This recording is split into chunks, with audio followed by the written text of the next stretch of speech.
you need. Well, we have the micro here, Yeah, you have so to you can pick take it first and then you go like that. Because we also have the mic here.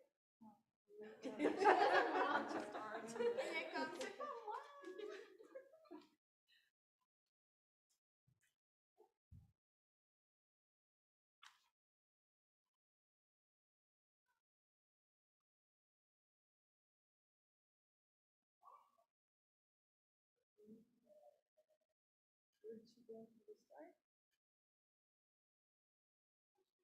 All right, folks, we're going to get going here. Thanks for your patience.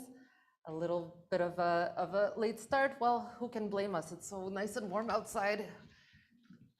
but bonjour et bienvenue tout le monde on behalf of all of us behind the scenes here at ForSpace. Welcome everyone in person or via Zoom to Hoodstop les violences sexuelles, tackling systemic barriers while fostering experiential learning. We are coming to you live from Concordia University's fourth space, located on unceded Indigenous lands in Tiohtià:ke, Montreal. As caretakers for the lands and waters that we are meeting on, we are so grateful to the Kanien'kehá:ka Nation for their teachings about the earth and our relations. À l'espace 4, toutes nos activités sont ouvertes au public dans le but de faciliter des expériences interactives liées aux travaux de nos professeurs, étudiants et leurs collaborateurs. It's our pleasure to therefore collaborate with folks from the Simone de Beauvoir Institute and the Office of Community Engagement, as well as Hoodstock, to welcome our speakers and audience members alike to this event.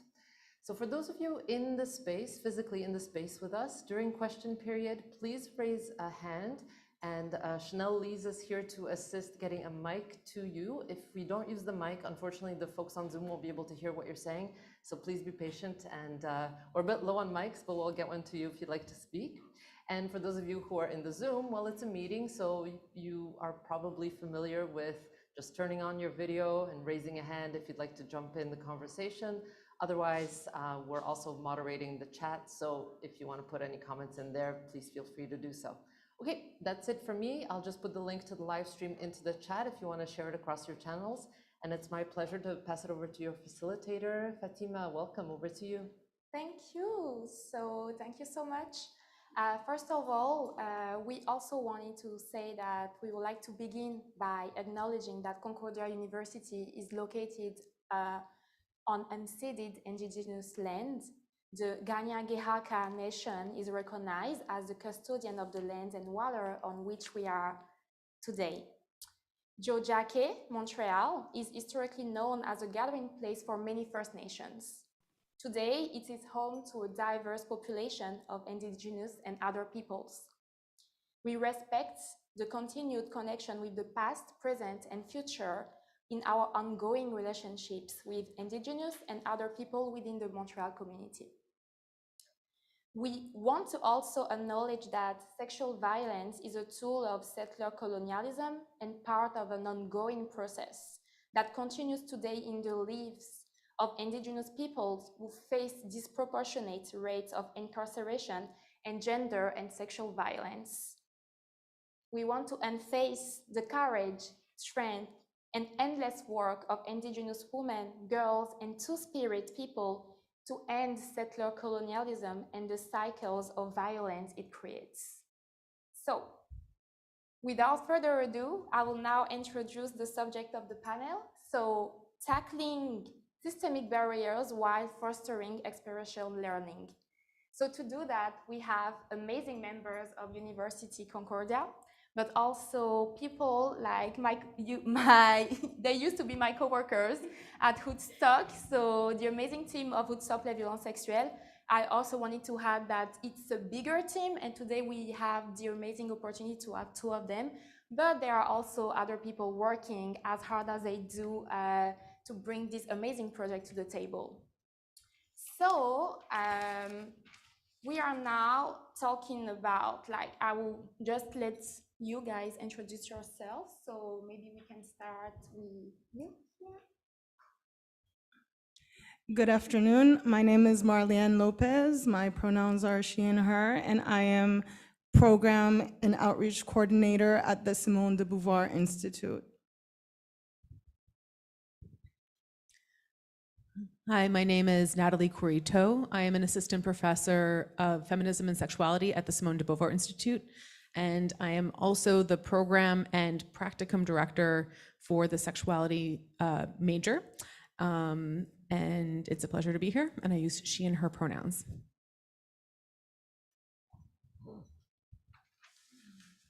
Good afternoon. My name is Andrea Clark. I'm the Senior Director for Community Engagement and Social Impact at Concordia. I work with the teams at the Office of Community Engagement and the Shift Center for Social Transformation, and my pronouns are she and her. Hi, everyone. My name is Masanka. My pronouns are she and her, and I'm a project agent on the project Hoodstop les violences sexuelles. Hello everyone, my name is Julie Trans. I'm the project manager of Hoodstop les violences sexuelles since a year now, and my pronouns is she and her. No, it's okay, I have Oh, mine. yes, true. So, well, thank you so much for the presentation.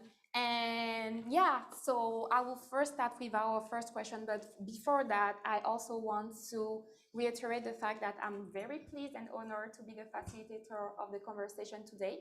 And I really want this to be a conversation, so don't hesitate, don't be shy to answer whenever you feel like it.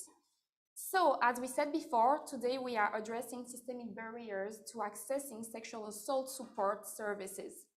So could you share or explain what these systemic barriers are in the context for sexual assault support service, provision and prevention, and also how they had an impact on developing and financing this initiative in Montreal-North? So in terms of systemic barriers, before I worked at Concordia University, I worked for the Regroupement québécois des CALAX, Centre d'aide et de lutte contre les agressions à caractère sexuel. And during my time there, specifically at the height of the Me Too movement, we would receive a lot of phone calls from Montreal-North with the purpose of referring survivors to services in sexual assault support. And so I was faced with the reality that most of the time I would have to refer them to a CALAX in Hochelaga or, pretty far away from Montreal-North. And when we know the borough, you know that there's other systemic barriers in terms of transportation, in terms of poverty. And so it was an issue every time that we would get these calls because there wasn't a place to refer them closer in, to the borough. And that brought me to organize with other Black women to try to get resources in Montreal-North. And so that then began the outreach. And what we were confronted with was the difficulty. We were confronted with barriers on two levels. We're confronted with barriers concerning funding because most of the funding available in sexual violence work requires you to have the organization to have a mandate, a primary mandate in sexual violence. And since in Montreal-North, there wasn't any organization with a mandate in sexual violence, that led to a lot of barriers in terms of finding funding. There was also more political institutional barriers in terms of obtaining support from other rape crisis centers in the city. So there was a lot of resistance from existing rape crisis centers to support this project of developing resources in Montreal-North because of the current austerity measures that, you have organizations that are fighting for resources. And so it was very clear that there wasn't going to be support for the project because the existing rape crisis centers were working on getting more funding for their centers. And so those were two big barriers that we faced early on in the program, in the project. And also the fact that when you talk about Montreal-North and community organizations in Montreal-North, there's the fact that they're very underfunded. And this brought a lot of skepticism when other organizations would see that, that we were organizing to develop services. And so that required a lot of work in terms of developing relationships with the organizations already doing work in Montreal-North. and seeing who could head this project to develop services. I'm gonna let Julie maybe talk about some other systemic barriers. Yes, so for my part, I'm gonna talk especially for Montreal-North, and after I'm gonna let my colleagues, Miss Sankia, to talk about especially what's happening for especially Black communities. The fact that if you know Montreal-North, the majority of the communities are people of Black folks who lives in Montreal-North. So for sure, if people works in sexual violence, they know that the intervention model in Quebec is the EVAC, CAVAC, and RQ CALAX. But those services, as Marianne said, is really far away from Montreal-North.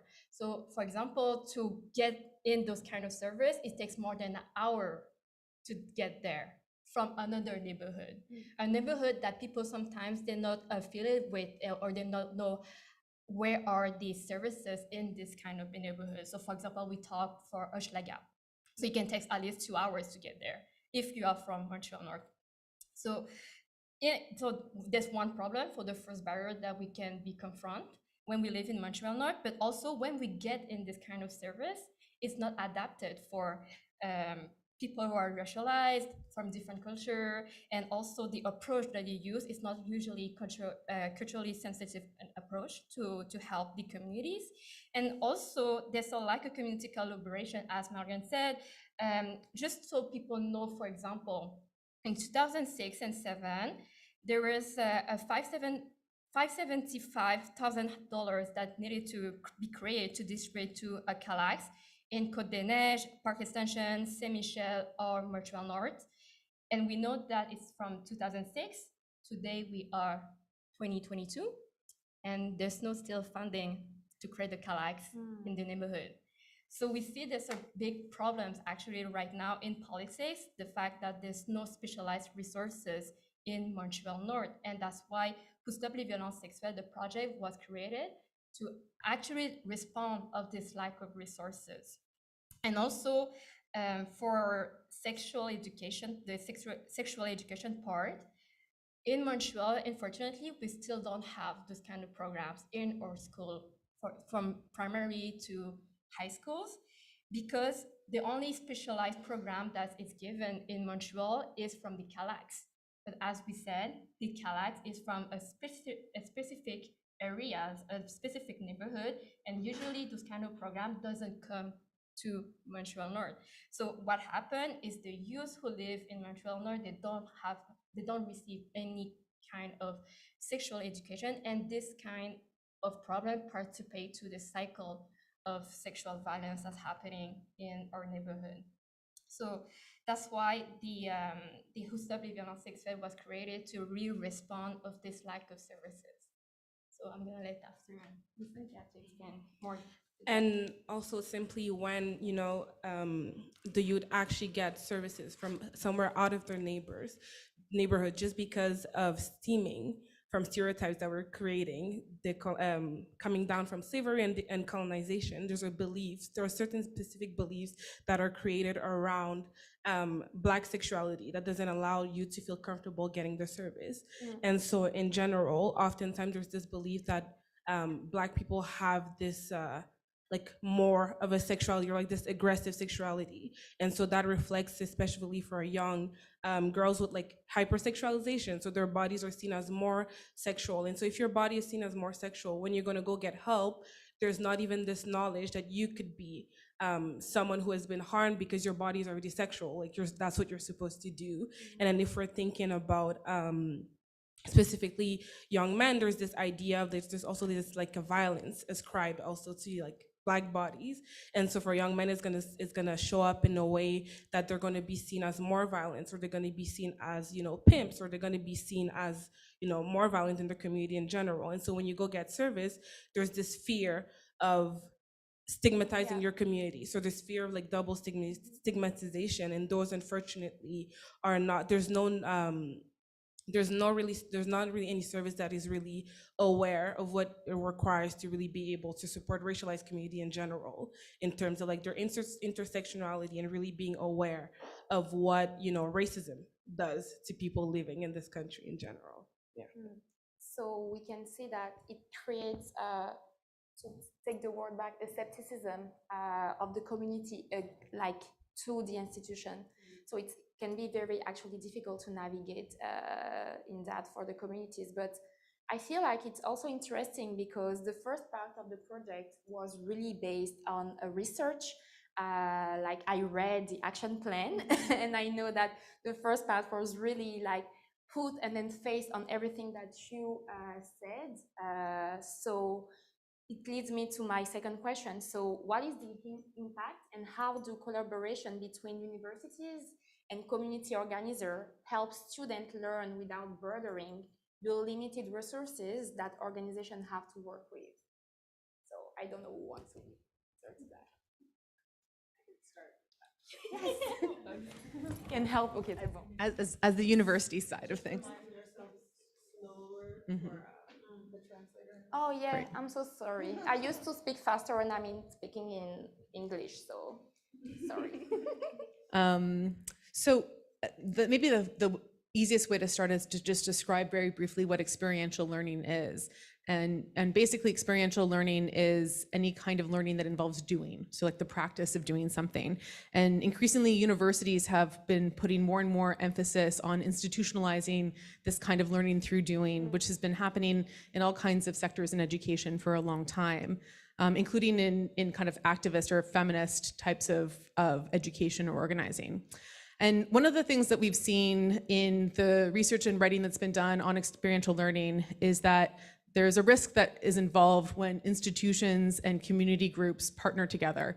And one of those things can be exploitation or an unequal power dynamic, where one party doesn't get to benefit as much as the other party.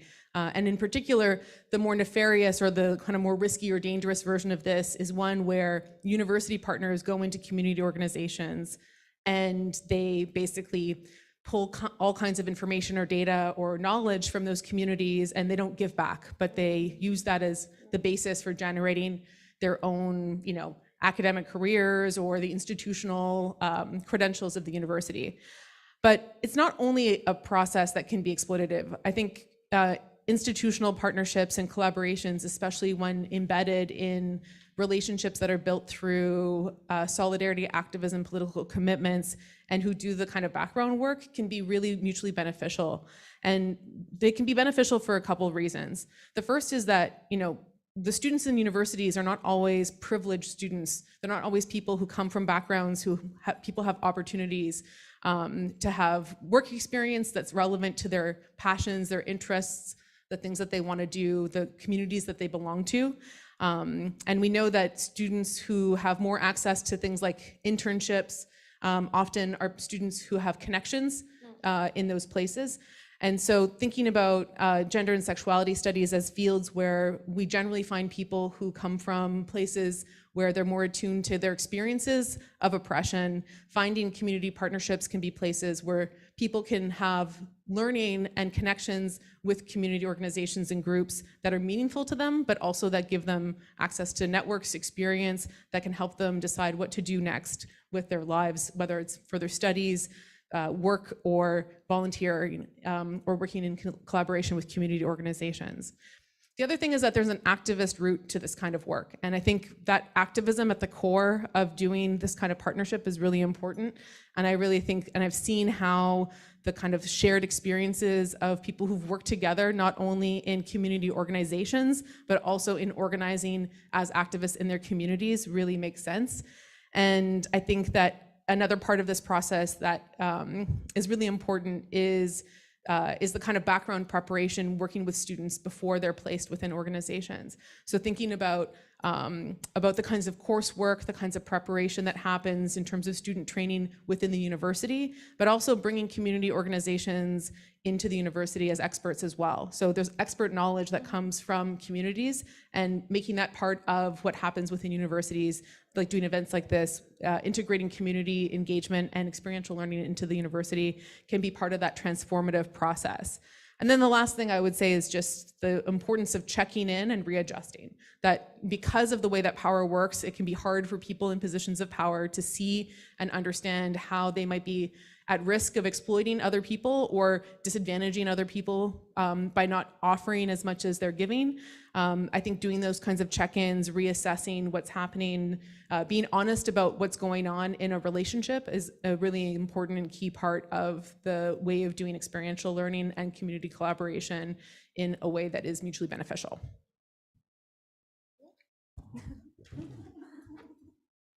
Yeah. And I think I don't have a lot to add to that. Actually, it was really Yeah, terrific. Brilliant. But I think just around this idea of community engagement writ large and what it means to be caring when it comes to student placement, when it comes to connecting students within community, so that not only is there that learning opportunity, but also that the skills that are being developed within the institution are being put to good and positive use within community, and knowing that there's a possibility for that to happen is something that we have to like champion and care for. And I think there's sometimes there's this sense that, well, we're just going to rush through student placements or, you know, like check that box and move on. But actually, I think there's that level of care in the experience of placing the student and making sure the match makes sense and that everyone's coming out of it feeling better for the collaboration is something that's really important for the student experience and the community experience. Because at the end of the day, like that is one of the key things that we're looking for, right? Like that we're able to come out of this with mutual respect and mutual learning from a community engaged student experience or experiential learning placement. Marianne, do you want to add something, or if you want? I don't know how pertinent it would be, Andrea, that you speak about how this funding came to be and how it came to benefit the work that we're doing in Montreal-North, because maybe it could inspire, you know, other projects. Sure. I mean, this funding is specifically is university funding that's specific for partnerships.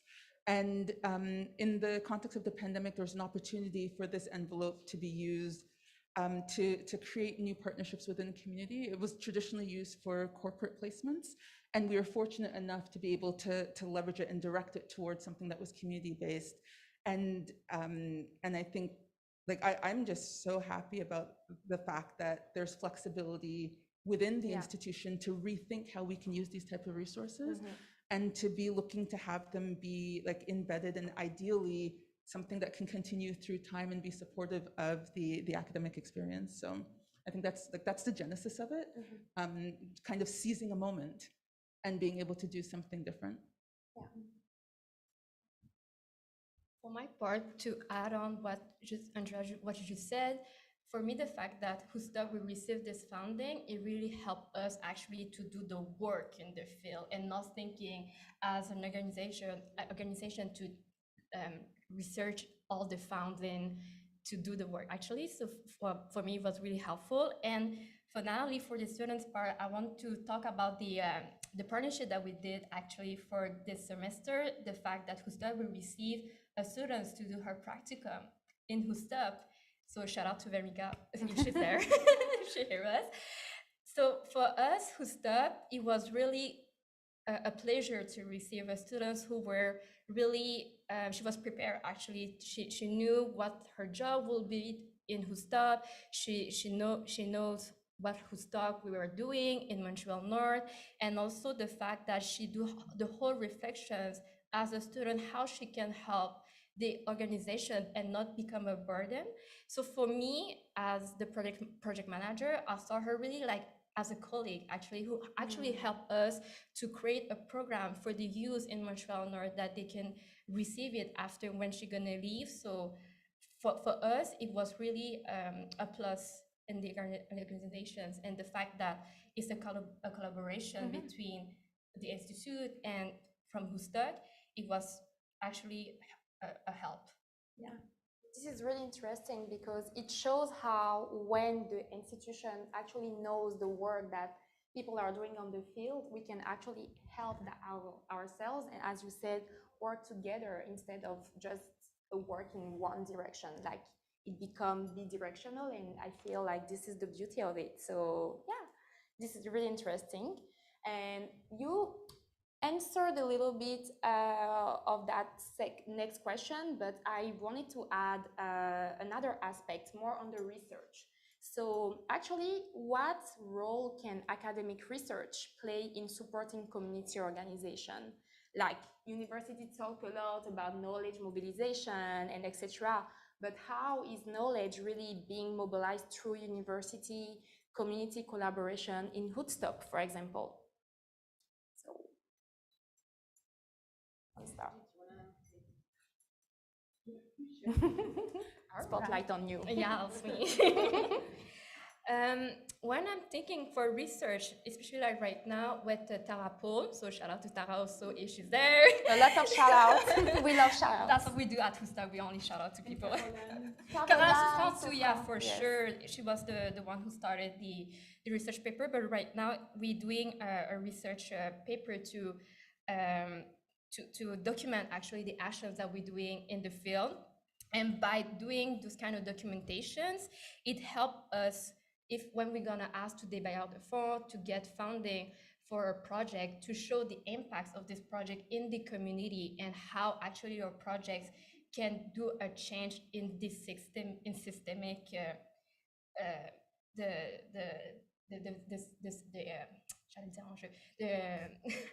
my French is going Enjeu, the systemic aspects. yeah, of sexual violence. So the fact that we can document that part is going to help for us for the future and really to make sure in the long term that we can have money again, because as you know, for the community organization, some community organization, they receive a budget à la mission, which means that every year they get a budget.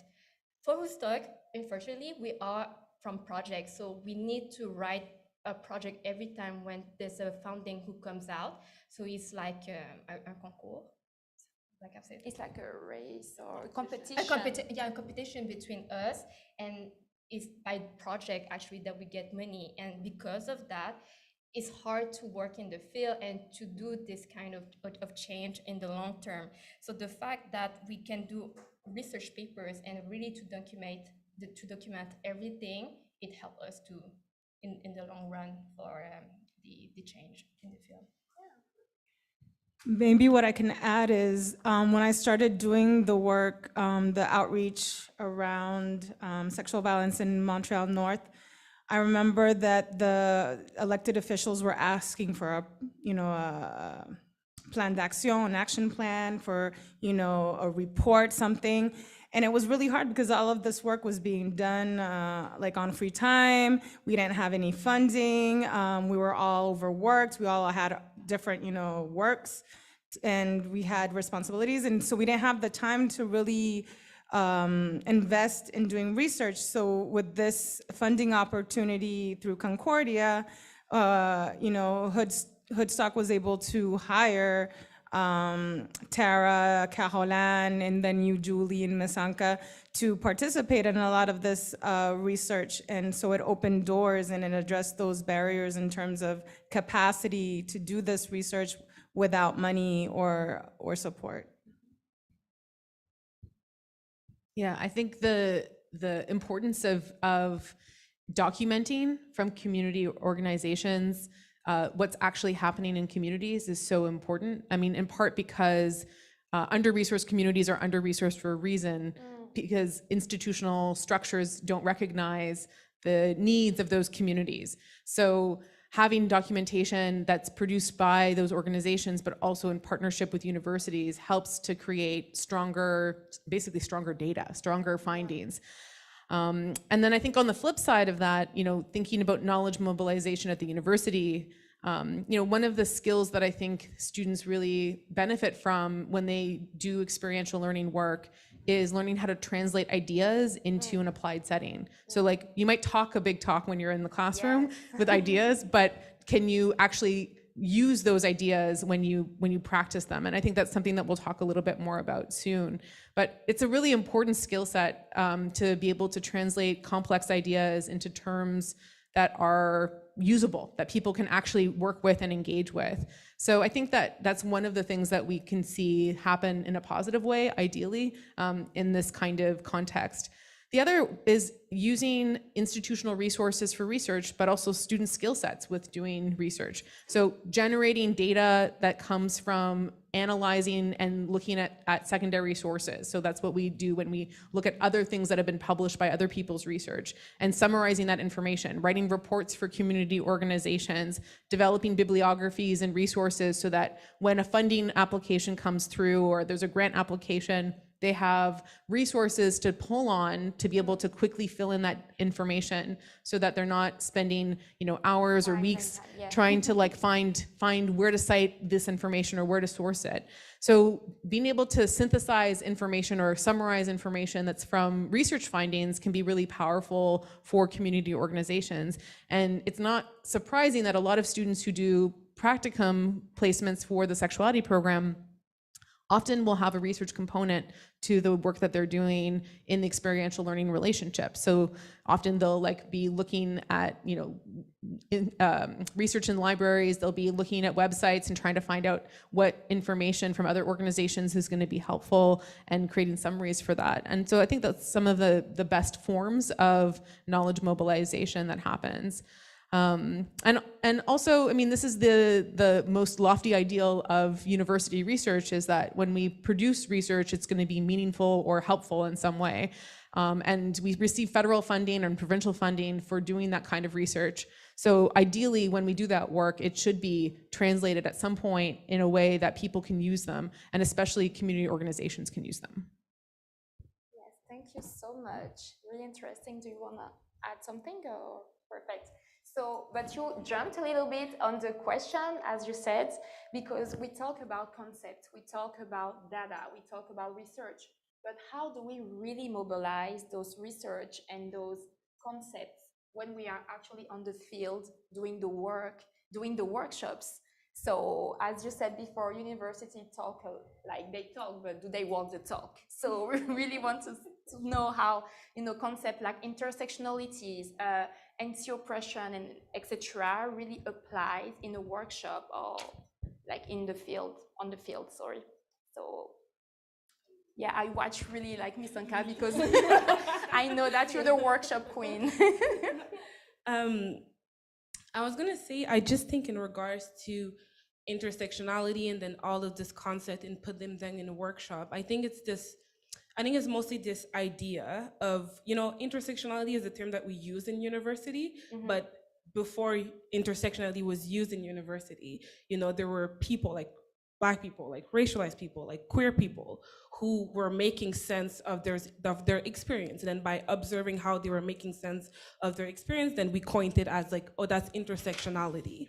And I think that in doing the work with those workshops, I think it's mostly that, to not come into the space and, trying to label people's experience. I think that most of the time in the way that we create the workshop, it's really asking, from what you've told me, what do you need, and how can I support what you need with that knowledge? Because the youth which we've worked with and who have helped us create those workshops, just because Montreal-North is underserviced, they've had also to make senses of their experience with the tools that they had.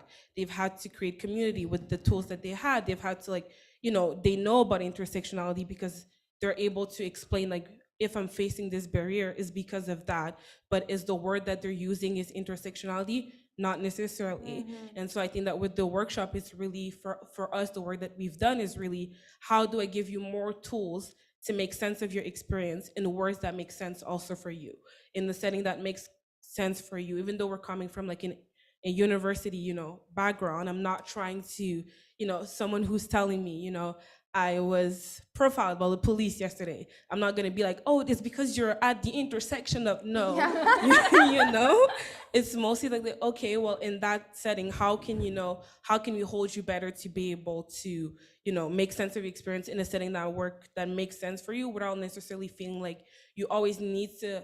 It's more so allowing people to know that your lived experience has value with the words that you're choosing to explain it, and how can we support that? How can we give you the tools, and how can we work with you also with the tools? With the workshop that we created, we're not coming from zero, we're coming from the knowledge that the youths have shared with us, and then we're just working together, kind of like to make sense of your experience with the words that make sense for you.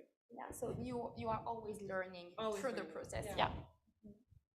And to add on what Ms. Anka just shared, for Hoodstop, we also work with the community. So we actually give services, or we do consultation with the population from Montreal-North. So an example, in few days or next week, Tara, Paul, she's gonna do a consultation with mothers who they are racial profiling from the CLDC, from the CS, when they try to get a service.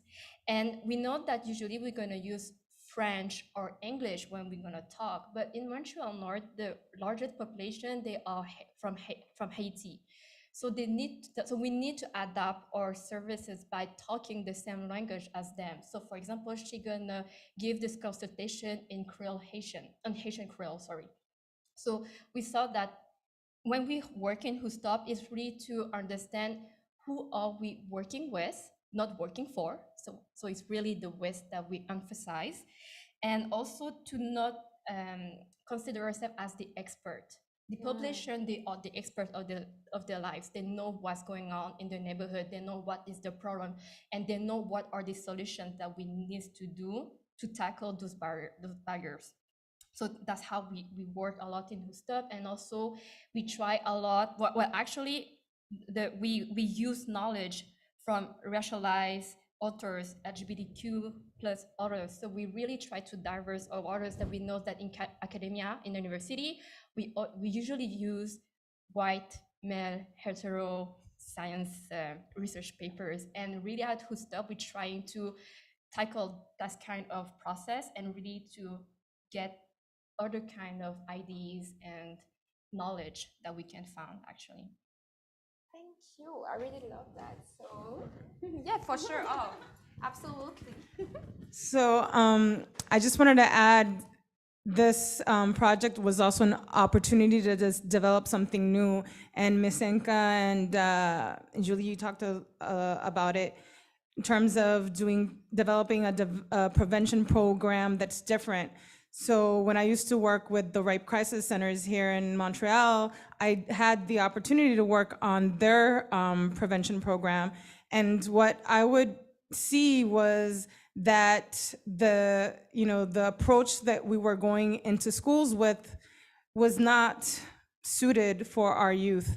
It wasn't suited for our youth because it didn't give them the tools, ultimately didn't give them the tools to interrupt sexual violence, because it was disempowering, because culture was seen as a problem in terms of addressing sexual violence. So instead of giving them the empowering youth to be able to identify and interrupt sexual violence, we were just further stigmatizing these youth because of the way we would talk about their communities, because of the way that we would approach sexual violence in their community. And so this was really an opportunity with specifically with Ms. Anka's knowledge through the work that she has done in Head and Hands, for example, to bring another approach in terms of sexual violence prevention in schools.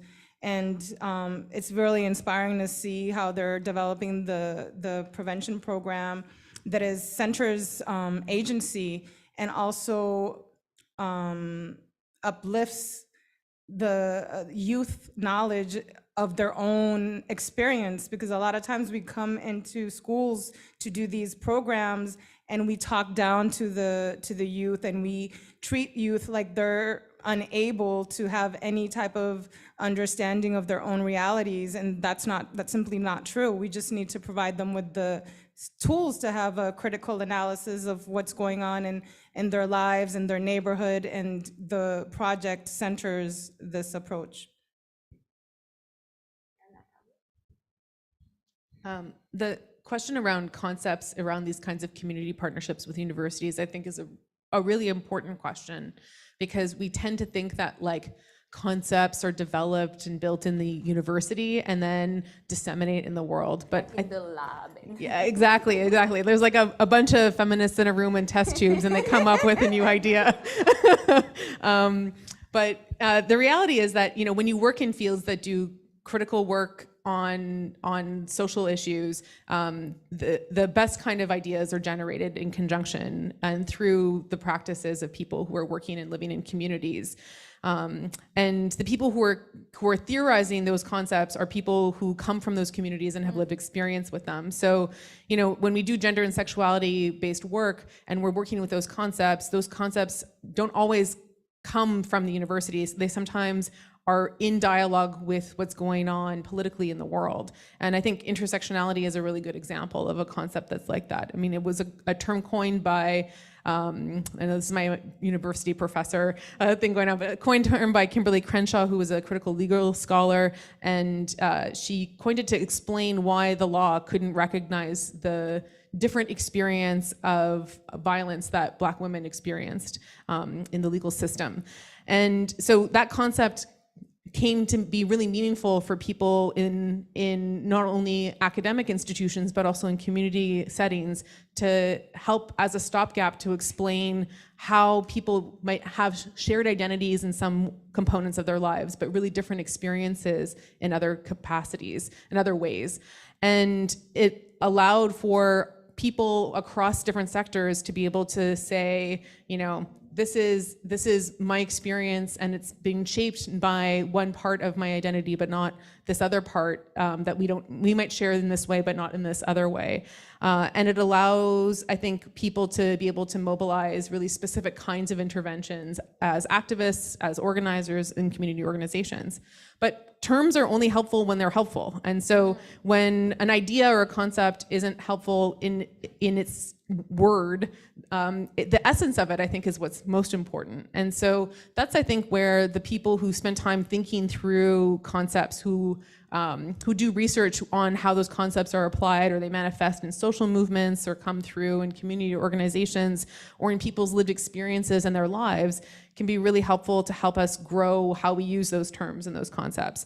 So thinking in particular about like anti-oppressive interventions or culturally appropriate programs, like those are really important places to think about, you know, not simply saying a bunch of keywords, but really thinking carefully about what kinds of resources that, you know, the people who are organizing with Hoodstop are really doing that work. And so I think in some ways what we're seeing, I mean, we know that in sexual violence work and in you know, in violence against women's work, a lot of university knowledge is mobilized and vice versa for the kind of work that's happening there. But I think in the work of doing intervention, prevention, education, community building programming, we see in Hoodstop a really different kind of engagement with those concepts that is really tangible and meaningful. And it is really wonderful to get to witness part of that process happening. Oh yeah, this is really nice. Yeah, Andrea, yeah. I think I just want to speak to like I heard a whole bunch of different things, and one is that recognition of like the innovation and agility that's within community, and then the high degree of porosity of knowledge between the institution, community organizing, and then community, like actual individuals, that we don't always recognize. And I think it's just really important to come back to the information, like the expertise is within the individual, and then we're trying to find ways to have it like supported, highlighted, and shared in a way that doesn't disenfranchise or take that knowledge away, but rather builds on it. And it's something that I saw sometimes say in spaces, like, I think universities really need to recognize that they're going out there seeking that information, even though we often feel like we're going there to share information, but like we're going after expertise and relationships. And I just think it's so important to continue to recognize that porosity and that we're benefiting from it, and that ideally we would also see the institution change through these collaborations, because what you're talking about in terms of like walking the talk, well, Yeah. if you're doing it like day in, day out, how do we learn from that to also do it where we are? Instead of assuming that just because we have the frameworks and the names that we're also doing the thing. And I think that's a special part of doing this kind of work. Absolutely, absolutely. It's like so interesting because all of what you're saying really resonates with me also because I was a student, but I also had the opportunity to work for Hoodstop. So yeah, but you already answered to one part of my follow question, but I will repeat because maybe you have other examples. So what does it mean to provide culturally and adequate culturally program culturally secure services, and how can we prepare students to work with this value if they do not have the experience of living in Montreal-North or in neighborhood which has the same aspect, for example. So I feel like the most important part is really how we can help and prepare students, maybe here or online, who really want to work but don't feel that they know the experiences of the communities on the field. So, want to jump on? I'm gonna jump in to say one thing, which is sometimes it's okay to say that you're not ready as a student to go into a space, and that maybe it's the next time around, or maybe it's not at all, and that just to like kind of sit with that and to have it be okay. Sometimes it's not a fit, and I think it's hard to accept the idea that something's not for you, but it's possible, and that's a first step that like as students and as folks in an institution, as people in general, it's okay to accept that something isn't for you, and starting there is the first step in my mind towards this being successful. Others?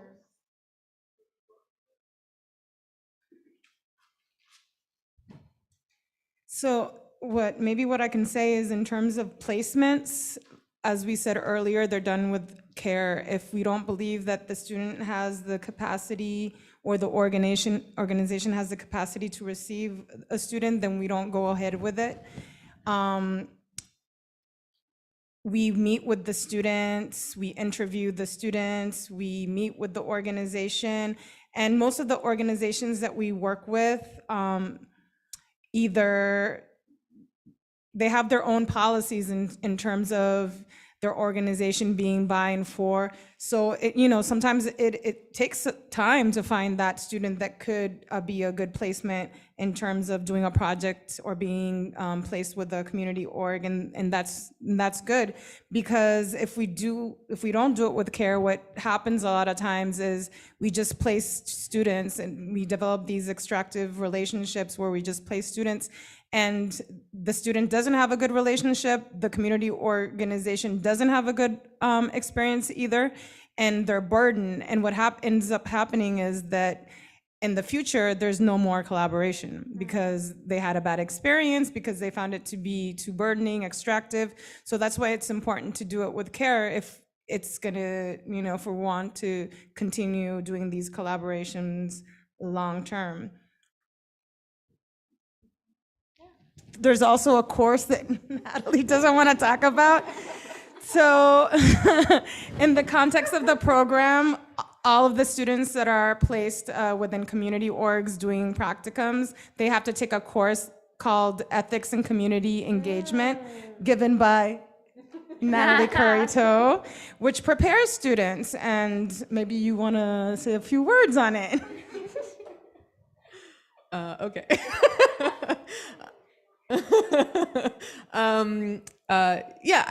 I think part of what preparation is recognizing where a student is at, but also, making the classroom a space where students actually have to grapple and work through these concerns and questions. And so we started the practicum program, Marliane and myself, we launched it and realized very soon that, we weren't preparing our students to go into placements, and a 1 hour workshop or training wasn't going to cut it.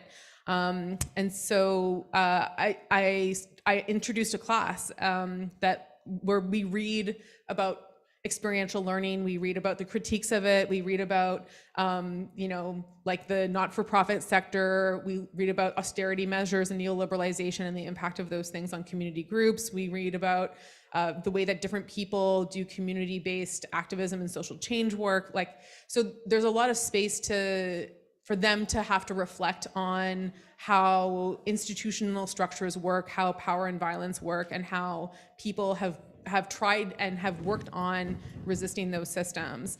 And, through that class, they also get to practice that, they develop proposals for projects. Sometimes they do like an actual, like kind of mini activist project of some kind. This fall, hopefully, we're going to partner with Hoodstop to actually do a huge amount of resource development for an upcoming project that will hopefully like build resources through the class for Hoodstop specifically. And we also bring people from the community sometimes into class to talk about their experiences and how to do those things differently. So, having a space where people talk about and think about their relationship to the work that they're doing as students, but also in community settings, I think helps prepare students better for what happens when they show up. And it's now been a couple years, and one of the things that I hear from students the most when they do their final report with me after doing their practicum placement is that they're so aware of making sure that they're not extracting from those organizations, that I also worry that sometimes like the opposite happens, which is that like they're worried to not put too much of their own expectations around learning into it. And I think that's maybe one of the challenges that I'd like to work on with the way that I've managed this class, is just to think about how also students can be advocates for themselves. Because I think when we do place students, we're thinking about students who are from those communities, or who, if they're not from those communities, have a lot to give and learn and also grow through their experience of collaboration. And because I think at the core of it is this is I think a feminist principle, which is just the importance of building solidarity across differences in a way that is actually meaningful and not just tokenistic or superficial. And so that's the idea, I think, behind it. Yeah, interesting. And we love that more partnership with Hoodstop also. Who wants to start?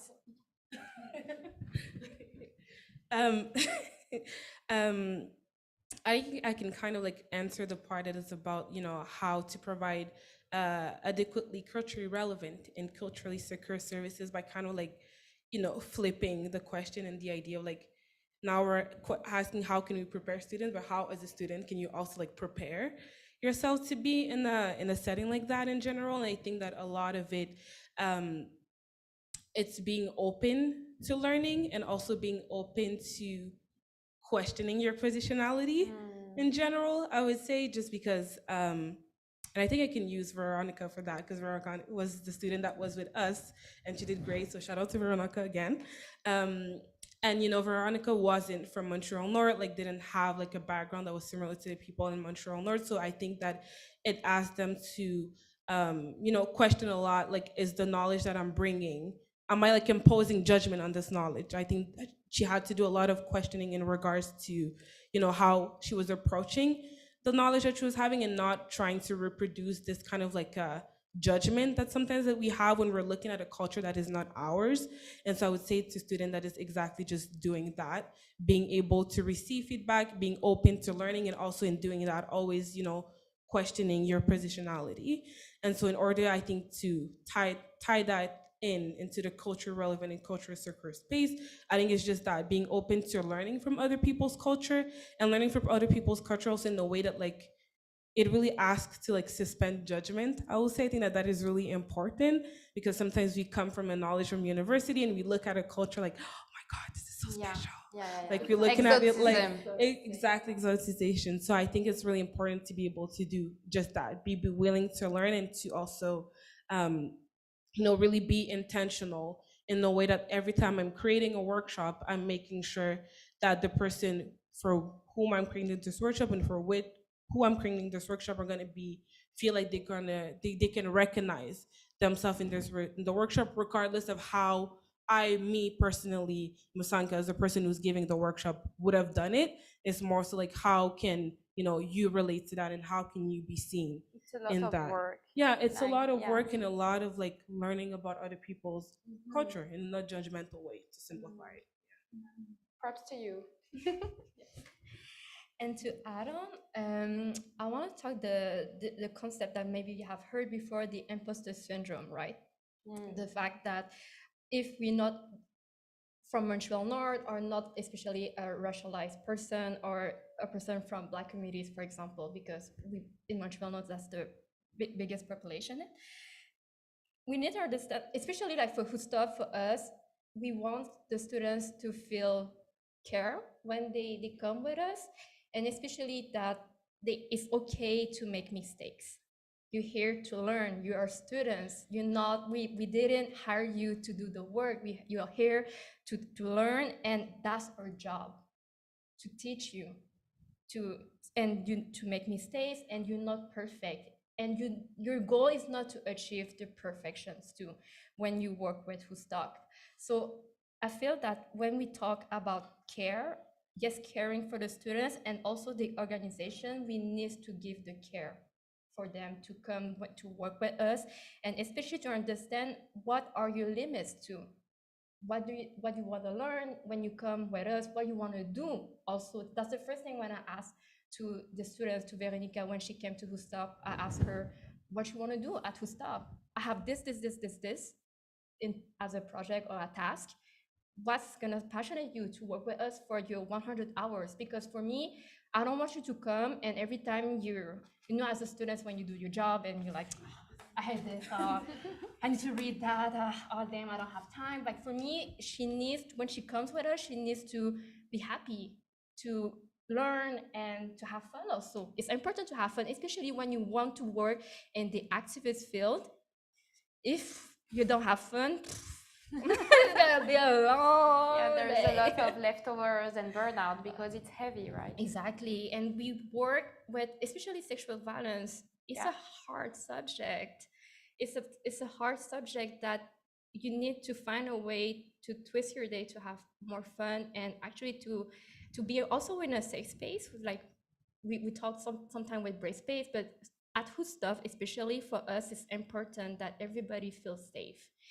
What is safe is that we need to negotiate together. So when I'm working with the students, it's always the thing that I'm asking her first to make sure that she feels safe and that's okay to make mistakes for me. So, and also that also students need to understand that imposter syndrome is a consequence of systemic racism, because especially for racialized students, we never got the chance to make mistakes.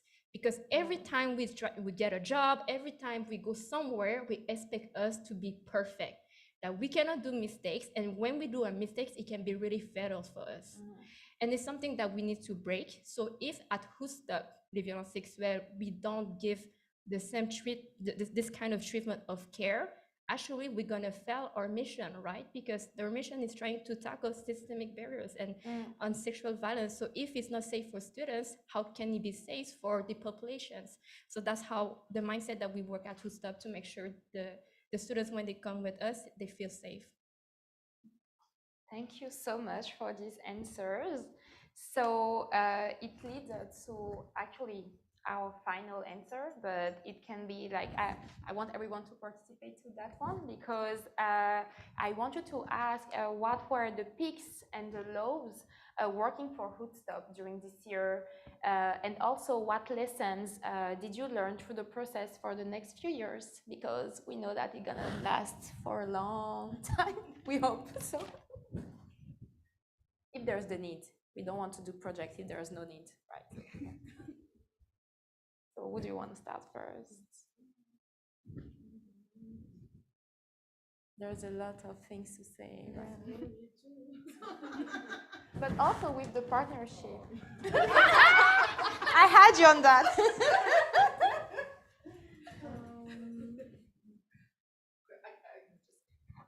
I can say that in our departmental meeting a couple weeks ago, we were asked, like, what was a high that you had from our last meeting, and my answer was working with Hoodstop. And I mean, it really is the highlight of the work I get to do in collaboration with you, and thinking about the future of that collaboration continuing is really exciting. So for anyone out there who's a student or who's a professor who's interested in doing these kinds of community collaborations, if ever you want to talk, you can always reach out to me. My information is on the university website. And I really encourage building these kinds of partnerships. They're really meaningful and exciting.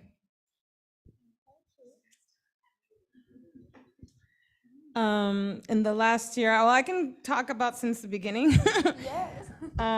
It was a long road to this project and to finally finding support, institutional support to start building that infrastructure around programming for survivors of sexual violence and, and also in programming for prevention.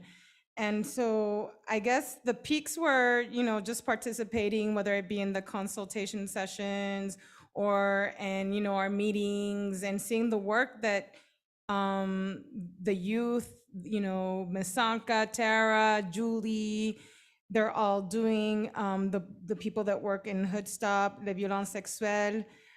It's inspiring. It's inspiring to see with such limited resources how much has been done. And I think it's because the people that are doing the work are really committed to this work and they haven't been tarnished by professionalization or all the things that, the less positive things that impact nonprofit industrial. So it's been really inspiring to see you all work and to see the creation, the co-creation of this project in terms of the workshops and seeing these workshops done from a different perspective that doesn't stigmatize youth, that gives them tools to have a critical analysis of their, of their daily lives, of what, impacts Montreal-North in terms of funding, access to social services, to health services. So it's been a very inspiring experience, and I hope that it continues.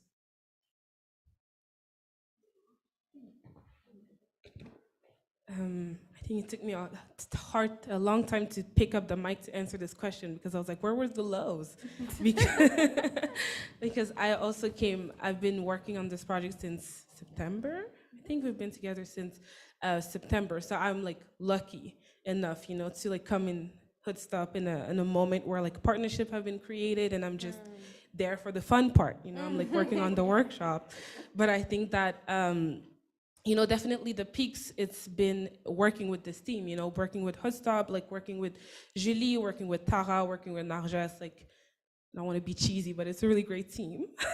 I think it's a really great team and we really do a lot of work, that is good together. But I also think that in doing work around sexual assault and sexual violence, like Julie said, is not a easy topic. But I think in that it has also, at least for me, make me challenge also and question, the notion of community, because it has asked us, to hold ourselves and each other accountable a lot of time to be able to also question our position and also be able to, let go of like power and like knowledge, just in the sense of like, as being, someone who went to university and someone who's worked in like sexual assault and like work in workshops.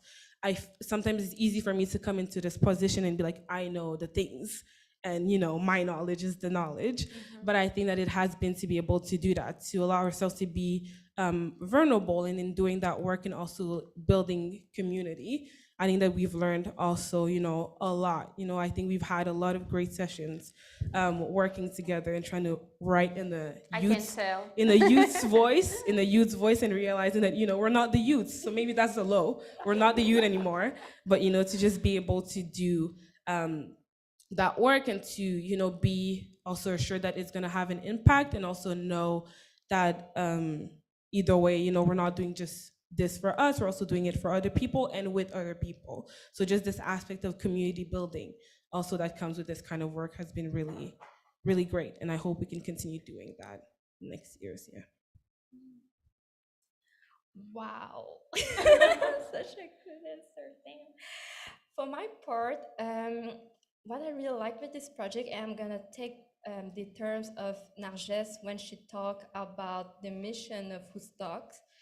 She said, Hoodstop's goal is to donner du love au hood, which is translate giving love to the hood, right? And I really feel that the project Hoodstop, that's what we do, to give love to the hood, and especially with the team who cares the missions in their spirit, right?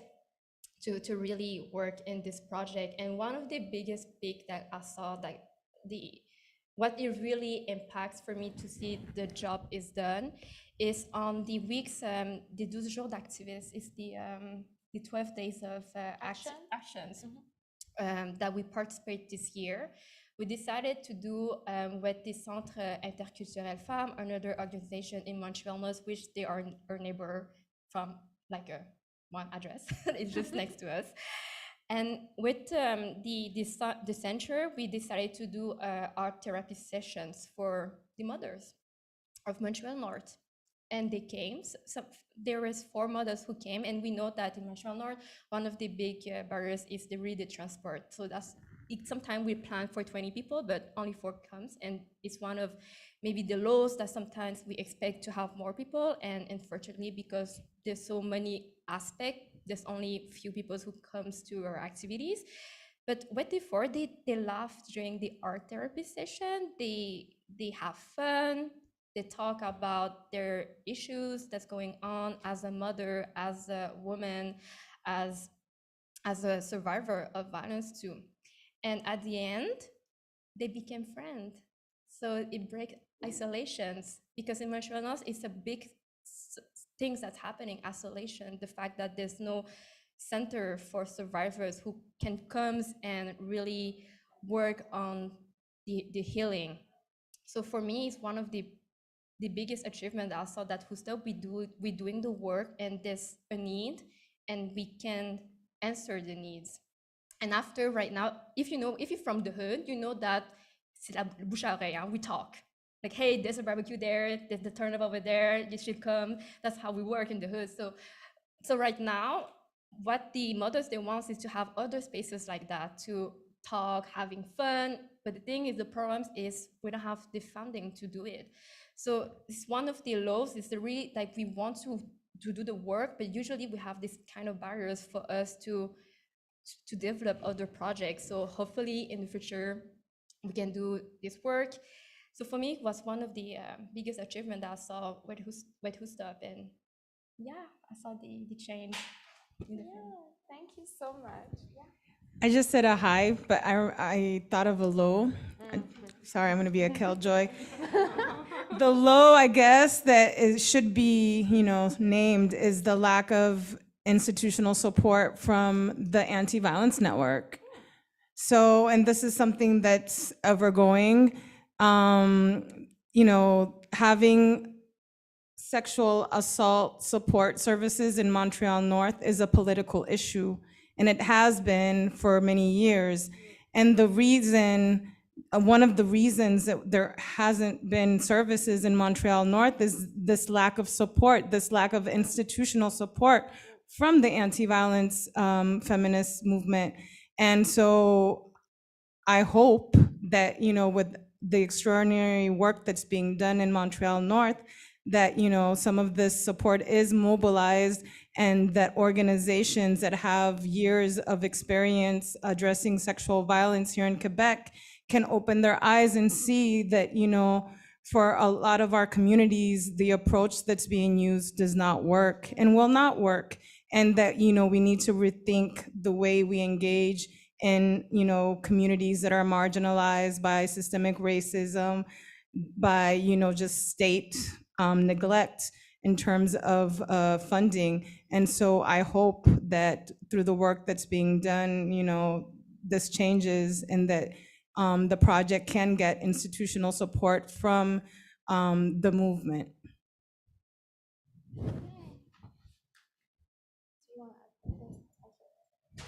But thank you so much. It was really a beautiful way to end, because this law is needed, because as you said, those projects are really important. And to say again, seeing you girls working on that project was really inspiring for me also. And I really miss to do it. So maybe I should visit you more on the field, because it was really, really inspiring. And I want to say thank you again, everyone, for your answers. And we will also take questions from the public right now. So don't be shy. We really want to hear you. I saw some while we were talking. So don't hesitate to ask your question. And I don't know if on the chat yeah, si vous avez des questions, vous pouvez écrire exactement. Donc, yes, thank you. Oh, no.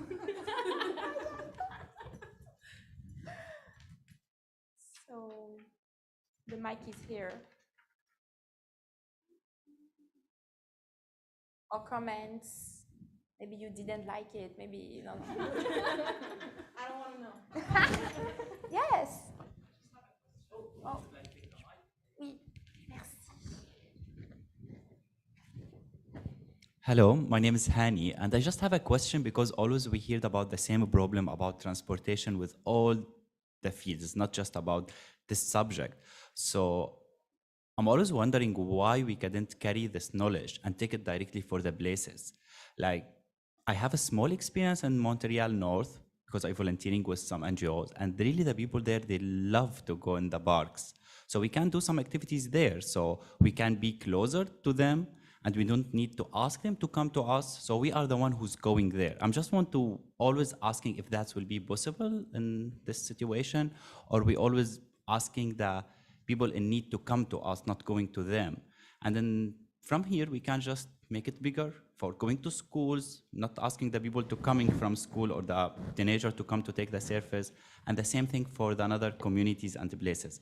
So do you think about that will be possible from your organization to happen, to making event like example, so we can targeting more people and enjoying our time?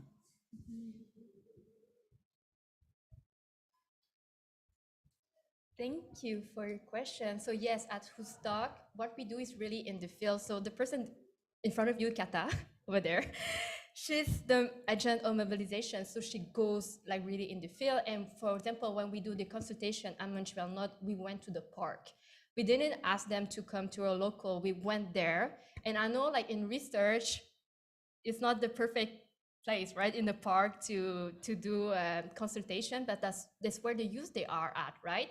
So we need to be in the field and really work with the population. We also do doors to doors when we want to do consultation and ask what's going on in the neighborhood, what are your needs, what's the problem. So really, for sure, that we talk about transportation, and the problem is really in Montreal-North is there's not a lot of organizations who are specialized, for example, with sexual violence. We are the only ones right now. And Montreal-North is really a big arrondissement. So from the west to the the east, is really, it can take a long time to come in, and this can become a barrier actually to get services. But for sure that we do we make sure that we come to the citizens and really make sure that they receive the services that they need. But also for institution, that's why it's important actually that, like with Concordia and Hoodstop, what we're doing is really the partnership. And I think it's a model that actually all the institutions, even the high schools and the government institution, needs to do with organizations, because right now that's not what is done. Like organization, they work with their own issues, and usually for example the CIUS or the institutions, sometimes they don't do the same work with the organizations. And sometimes we talk about the power dynamic too. There's the power dynamic that can happen between community organization and institution. So I think it's some things that in the neighborhood we need to address if we really want to make sure that the work that we're doing, they are transversal. Just to answer the part on the schools, it's really hard to get into schools, especially when it's around sex education or, you know, sexual violence prevention. Sex prevention is usually done by police.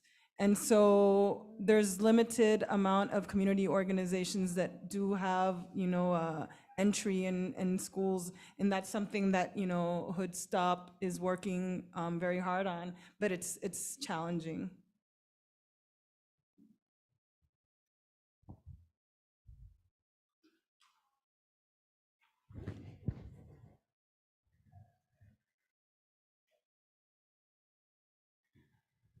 Thank you.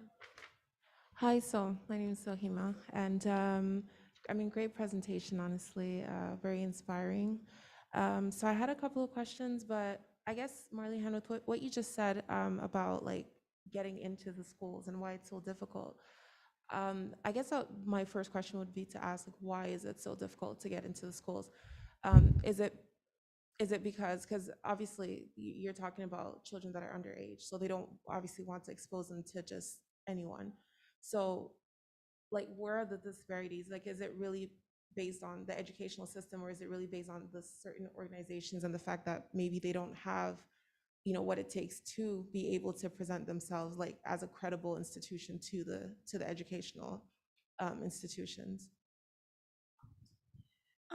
So, we talk a lot about communities and sexual violence being a taboo, but for schools, sexual violence is a taboo too. If you look at the ways they respond to incidents of sexual violence, if you look at the ways they address sexual violence or sex ed education, it is a taboo.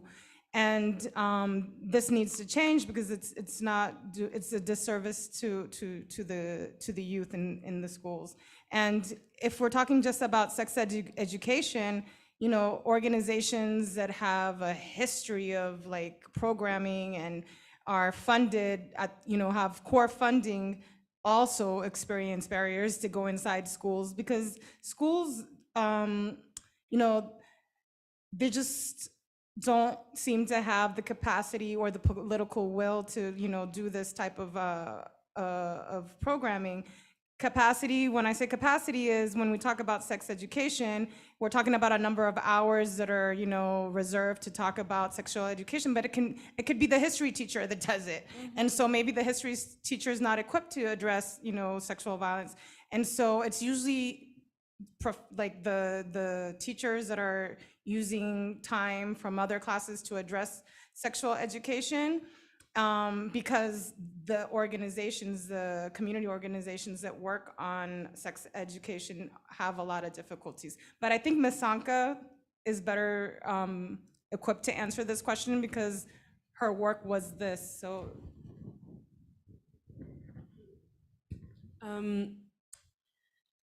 I would say I think it's exactly what Marianne was saying, but I also think that with the education setting, we don't talk enough about agency and autonomy for youth, just how that looks like and how that is like put into emphasis. So I used to work for another project where we also had difficulties getting into school just because the way in which the beliefs that we hold in regards to what youth need are like feel like they're contradicting,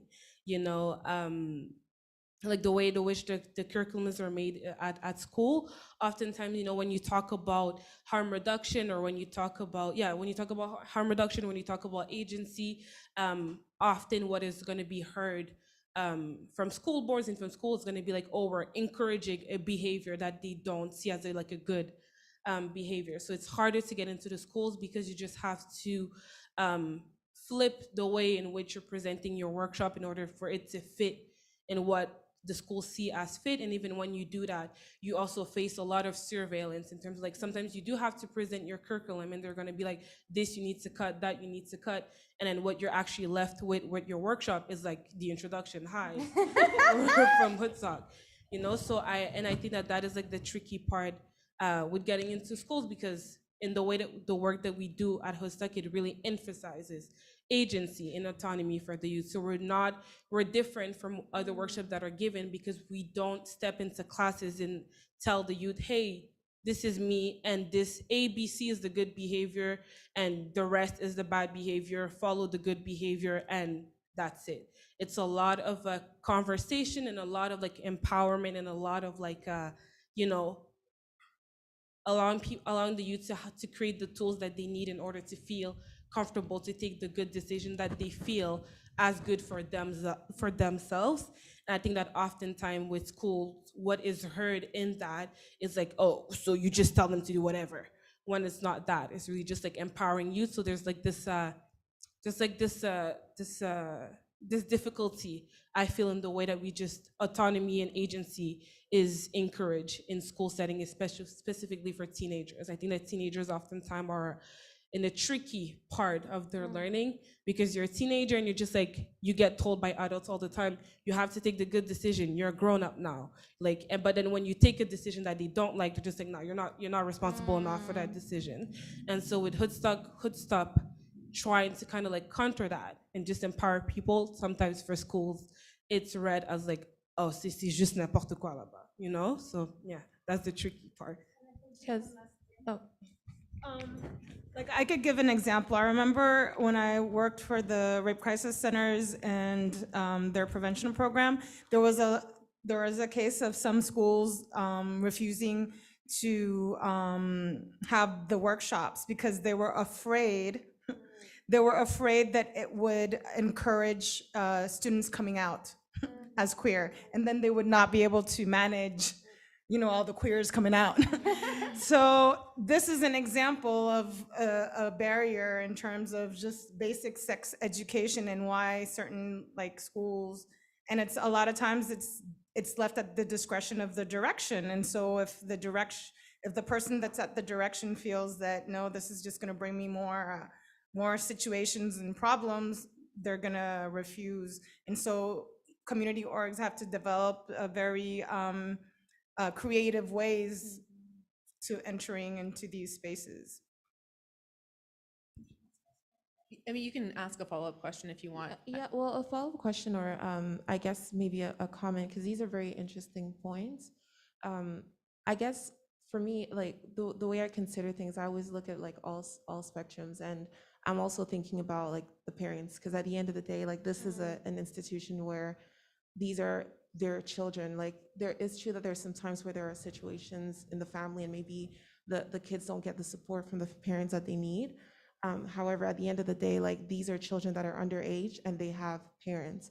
So I kind of understand why an institution, an educational institution would take that stance, because they're not just dealing with the teachers or the professors or the directors, but they're dealing with parents. Because if something is said, then they would have to face the parents, right? So maybe one approach would be to have maybe this conversation or that education with the parents and teaching the parents how to speak with their children, rather than going through I mean, it's great going through the educational institution, don't get me wrong, but at the end of the day, these educational, like these kids going to school, they come from somewhere. So, you know, why not go there? Because, you know, that's Yeah, it's a great comment that you just give. And at Hoodstop, we thought about it for sure, that for the parents, actually, when we talk with them, they want the kids to have sex educations, actually. And they told us that it's just the problem is we don't know how to deal with it. That's the problem is, yes, they're going to receive sex ed at schools, but when they come back in my home, I don't know how to deal with this. And that's how, like, Hoodstop, we actually programming, like, actually people need to have formations to talk about this. And really at Hoodstop too, we worked that to make sure in the neighborhood, especially in Montreal-North, there's the sense of community. If you have this sense of community, everybody is concerned for the youth, for the sexual violence, and that's how we're gonna progress. So for sure, for the parents, I understand that it can be really triggering when we talk about sex because it's really taboo. And that's how, when we talk about culturally relevant and culturally secure, is when it's important in these sex educations. Because usually what sex ed happens in schools is something that I saw. Is educators, they're gonna say, you know, parents are gonna say that, but there's another point of view you need to understand. So it's the way they're gonna teach to the youth is gonna create like these mixed feelings about, for example, my religion or from my culture or the norms that my parents they're gonna teach me. And that's the thing at Hoodstop, we try not to put the youth at risk when they're gonna receive sex ed from us. So how to deal with these social norms. Yes, there's a social norms with your parent from the culture where they're at, and also there's a social norms in Quebec. But how, with the intercultural approach, how you're gonna deal with it to make sure that your agency is there, and when you're gonna be confronted of a sexual violence, for example, how are you gonna deal with this? Because right now, what has could it happen is there's a teacher who told me the youth, they receive only 75 minutes of sexual consent for a year. 70, it's like a course, right? To talk about consent, and they teach them the law. So what is sexual violence, what is harassment. So they only teach what it is, but they don't let the youth to understand, okay, if something happens, for example, you're dealing at a party, there's alcohol, this, that, how are you going to deal with that? Or if there's a survivor who, like your friend, she's a survivor and she talks to you about it, how are you going to deal with this? Or for example, you're confronting on something. So that's the problem actually that's happening in Montreal-North. And for the parent part, I know that there is, for me, it's too easy for the school to say that, oh, if because of the parents, they it's gonna be difficult to deal with them. For me, it's too easy answers to shovel like the situation and not to work on the prevention. Because right now, the parents, they said that they have the needs, they want to have that, but they don't have the tools. And that's how organization, we need to work also with the parents. So it's gonna be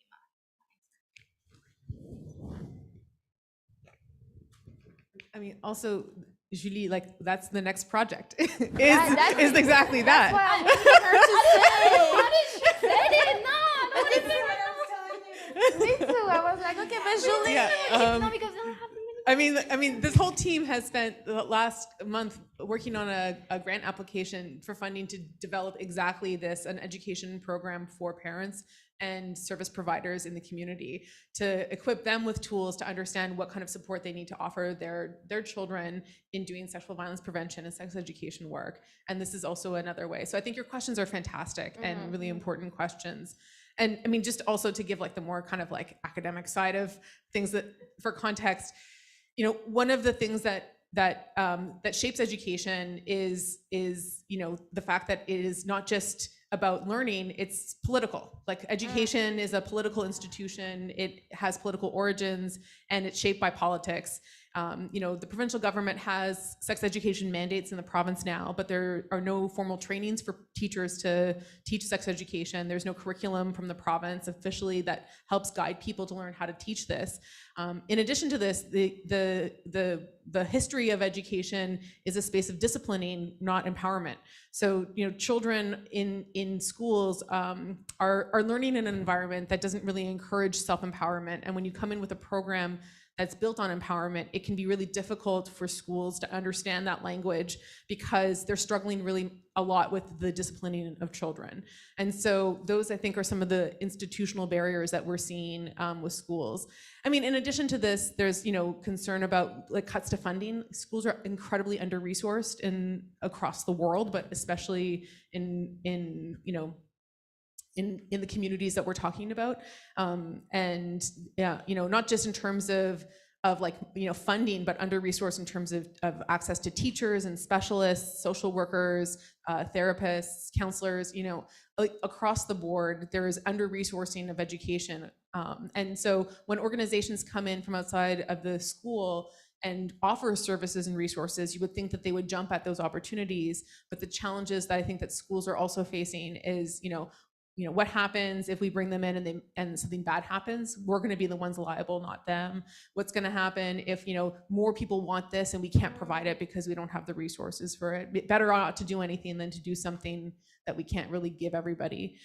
You know, there's a lot of reasons I think that schools, you know, become barriers to their own like access to resources that are in communities. And then I think also people who are running schools are really worried about not just parent complaints, but community complaints and public complaints. We're in a political moment when there's a lot of backlash against people who are trying to do social justice-based work.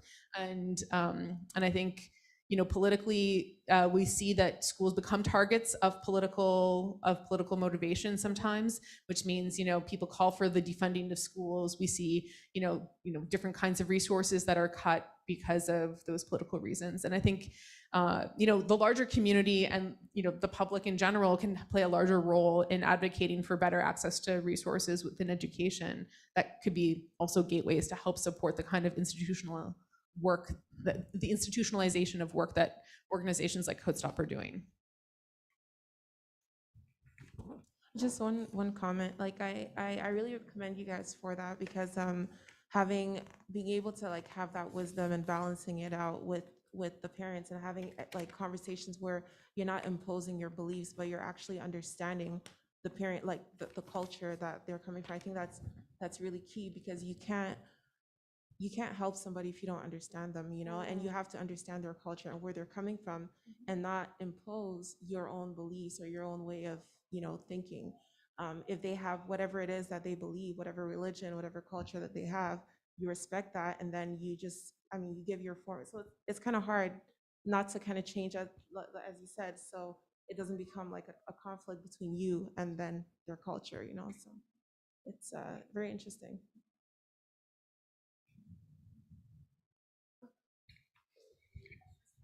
So my question is kind of going to rebound on what you just said about not enforcing your belief system upon communities that you don't really understand, that you haven't taken the time to understand.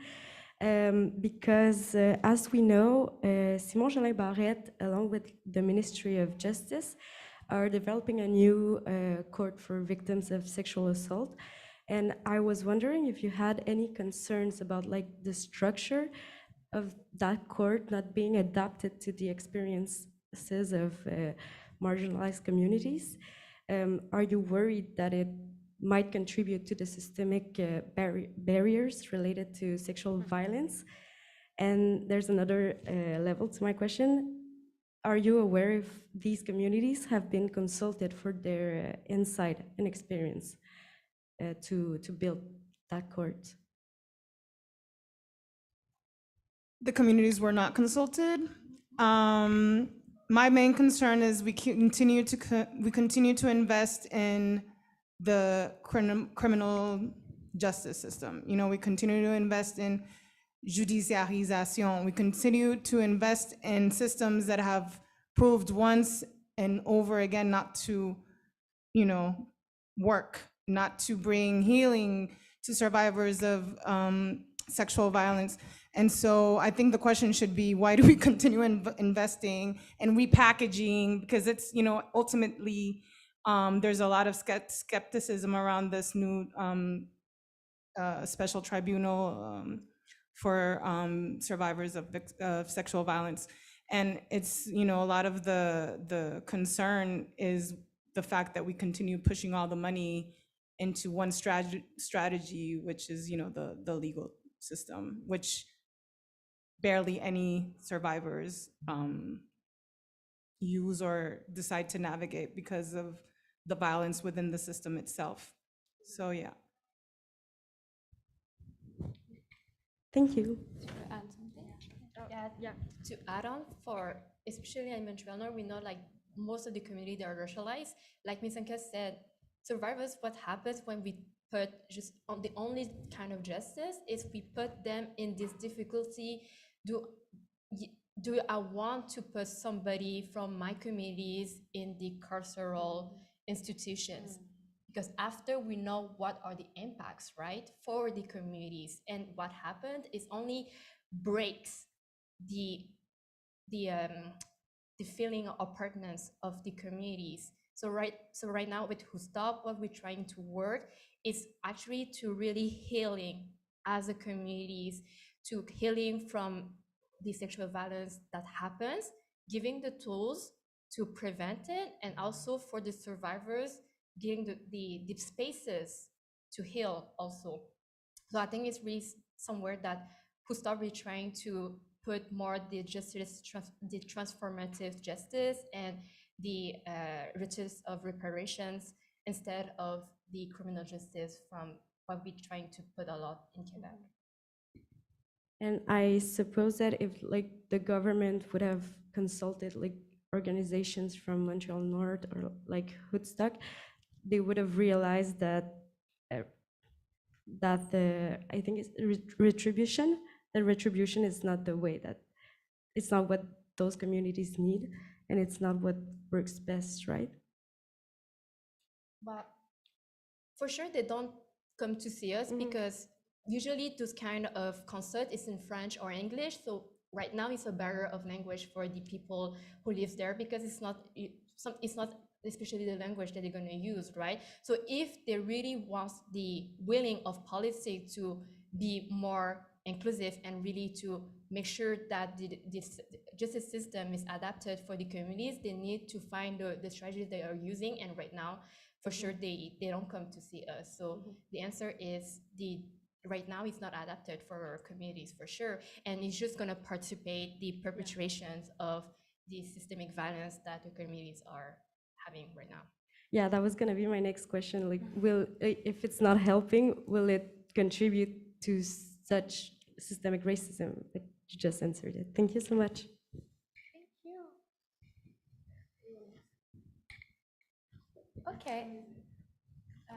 Do we have time? Yeah, because actually we have one question that my friend who is not there really wanted to ask. So this is our last question of the night. If there is no question in the panel, so is there a shy bird here that we can?